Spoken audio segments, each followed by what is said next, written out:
Bob will be speaking. This is his first speech. It will be his icebreaker speech. So, Bob, you have 4 to 6 minutes. 4 to 6 minutes.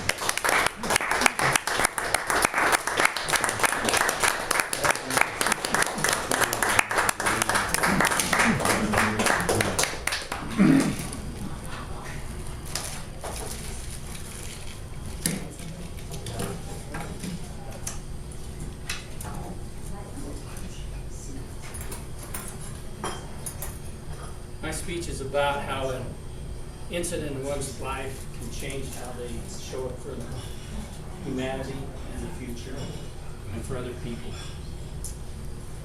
Lake Powell is a beautiful lake. It's my spiritual place. I go down there for retreats, go by myself, and also go down there with a group of people to have fun. Went down there one time with this group of people, was riding an ATV, crashed, knocked myself out. My son came over, pulled the machine off my body, woke me up, and drove the machine back to the camp. Felt good. One of the ladies in the camp was a nurse, and she came up and looked in my eyes and said, "I think you've got a concussion. We should go to the hospital." Okay. Go to the hospital. The first thing they do is put you on a stiff board. Anybody knows what a stiff board is? It is a board and it's stiff, and they tie you down to that thing and you cannot move. They did an MRI. They did an 8-hour evaluation. Said, okay, I think you're okay. Just go back, take it easy while you're at Lake Powell. So we went back to camp, and I took it easy mostly. Anyway, went home. Everything seemed to be okay. Took a 50 days later, I'm going to a trade show in St. George. Wake up in the morning, go give my girlfriend, go over to her house and give her a kiss, goodbye, goodbye for the day. Go to the office, then things started getting really weird. Opened the lock on the office, walked in, the alarm went off. I was totally, didn't realize it. Locked the door, jumped in my truck. It's the last thing I remember that day. So, I'm driving my truck. I get to Parowan. Instinctively pull up the freeway,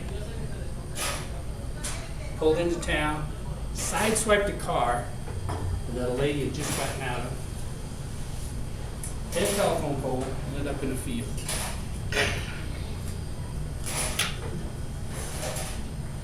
Police came. Very interesting. First thought, man is drunk, DUI. Then he realized that there was something else going on. Called an ambulance. Closest ambulance is in Cedar City. Long way. Woo, up, pick me up. Woo, back to Cedar City. Get there, get in the hospital. Doctors say, this is way past our ability. This guy is way in serious trouble. We need to get him to the hospital in Provo. They call Lifeline. Hey, Lifeline, you got a patient down here who's got to get to Provo, got to get to the hospital. It's a serious thing. Can you get down here? Well, we don't have enough gas. Ooh, how much gas do you have? We have enough to get to Beaver. Okay, back in the ambulance. Ooh, back to Beaver. Helicopter lands. I did not know head injuries, head trauma, can make you violent. So when you take a swing at the helicopter pilot who's going to rescue you, it's not a good thing to do.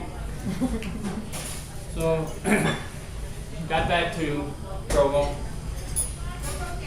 Got back to Provo and landed, I think. Woke up next day, had a little sucky thing